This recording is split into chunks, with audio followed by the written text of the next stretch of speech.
Assalamualaikum warahmatullahi wabarakatuh. Kenalkan, saya Ibu Ranti Muria. Dan beberapa tahun yang lalu Bu Ranti pernah menjadi walas dari Ammar Ihsan Majid. Dan pada saat Ammar bersekolah di Darbi juga Bu Ranti pernah menjadi kesiswaan. Teman-teman, nama Ibu Bu Dewi. Ibu adalah salah satu guru Kak Ammar sewaktu bersekolah di Darul Abidin. Nah, yang Bu Ranti kenal terkait dengan Ammar Ihsan Majid adalah Ammar anak yang pede. Yang pertama Bu Ranti ingat ya, karena Ammar itu ketika masuk kelas beliau sudah bisa memperkenalkan diri kepada kawan-kawannya. Halo, assalamualaikum, saya Ammar. Jadi seperti itu. Jadi dalam mengenalkan identitas gitu dia pede, subhanallah. Yang kedua, Ammar itu cepet ya dalam nangkep bahasa. Jadi ketika ada percakapan misalnya bahasa Inggris gitu ya, kemudian dia nonton mungkin di YouTube, itu dia bisa ngulang kembali. Selain itu yang Bu Ranti kenang dari Ammar ya, Ammar itu orang yang sering menginformasikan sesuatu kepada teman-temannya jika dia sudah misalnya mendengar ceramah gitu ya. Bahkan menginformasikannya dengan berbahasa Arab loh, hebat ya. Jadi dia berceramah di depan teman-temannya dengan menggunakan bahasa Arab. Jadi seperti itu. Berikutnya PD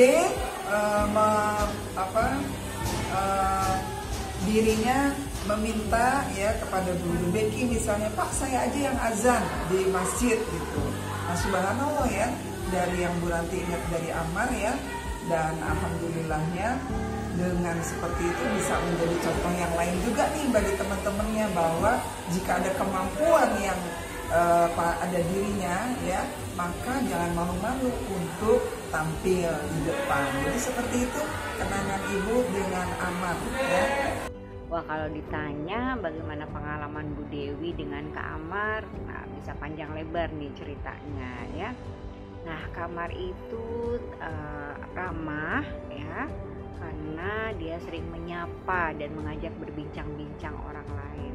Bahkan kalau bisa dibilang kepo mungkin ya. Nah, kenapa kepo ya? Contohnya saja ketika ada tamu yang datang berkunjung ke Darul Abidin gitu ya, dia biasanya akan mencari tahu identitasnya ya. Bagaimana caranya? Biasanya Kak Ammar tuh akan mengajak berkenalan langsung orang tersebut ya. Nah, makanya tak heran Kak Ammar itu akrab dengan Pak OB, Pak Satpam, dan bisa menjadi teman ngobrol yang enak. Pernah selama sepekan Bu Dewi menemani Kak Ammar nih belajar di rumah. Nah, kegiatan biasanya dimulai dengan jalan pagi. Kita biasanya mengelilingi lapangan Hawaii karena rumah Kak Ammar tuh dekat lapangan Hawaii. Yang Bu Dewi ingat, di lapangan Hawaii itu ada cireng kesukaan Kak Ammar ya. Nggak tahu deh sekarang masih ada atau enggak ya. Nah, rupanya karena suka banget ya, Kak Ammar tuh hampir tiap hari beli. So, jadi langganan dong. Pernah juga Bu Dewi bersama Kak Ammar belanja ke pasar nih untuk beli bahan-bahan perlengkapan kegiatan kukri. Seru ya, karena kita kan naik angkot ya. Dan seperti biasa Kak Ammar sok kenal dan sok dekat dengan memilih untuk duduk di depan ya. Dan apa yang terjadi sepanjang perjalanan, dia mengajak ngobrol Pak Supir ya dengan berbagai macam pertanyaan.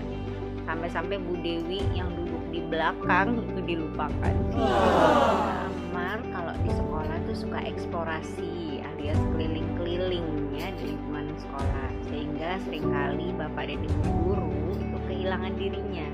Nah, berbeda kalau dia sedang berada di tempat baru, misalnya ketika ikut kegiatan Darbi Camp di luar sekolah. Nah, Ammar tuh nggak akan kemana-mana, dia akan tetap ada di lokasi kegiatan sampai selesai, nggak akan berada jauh dalam jangkauan pandangan bapak dan ibu. Nah, yang Bu Dewi ingat lagi tentang Ammar, dia tuh sangat tertarik dengan masalah-masalah ibadah ya. Dia seringkali bertanya tentang hal itu, soleh banget ya.